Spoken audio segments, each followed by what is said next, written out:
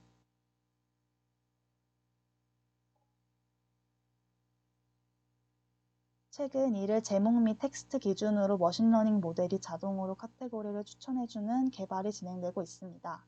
여기에 더불어 저희의 이미지 분류 네트워크를 어플리케이션에 적용한다면 이미지로 카테고리를 분류하는데 사용자들이 더 효율적으로 활용할 수 있습니다. 이를 활용해 사용자들이 올린 글을 쉽고 정확하게 카테고리를 분류하고 판매자와 구매자가 정확한 정보를 주고받을 수 있을 것으로 기대됩니다. 기대 효과는 제작된 네트워크 경량화에 따라서 다양한 기기 내에서의 딥러닝 사용이 가능할 것으로 기대됩니다. 경량화된 네트워크는 이전 활용 방안에 제시된 스마트폰 어플리케이션이나 또는 드론, 임베디드 기기에서의 객체 인식, 자세 추정, 이미지 분류 등으로 활용될 수 있을 것으로 기대됩니다. 또한 최근 많이 사용되는 네트워크 환경이 클라우드 환경에서 진행됩니다. 이 클라우드 환경에서는 빠른 데이터 전송을 위해서 적은 연산량과 작은 크기의 데이터가 유리합니다. 따라서 경량화된 네트워크는 적은 영상량과 작은 크기를 가진 네트워크를 사용해 더 효율적으로 가동할 수 있도록 할 수 있습니다. 이상으로 발표를 마치겠습니다. 감사합니다.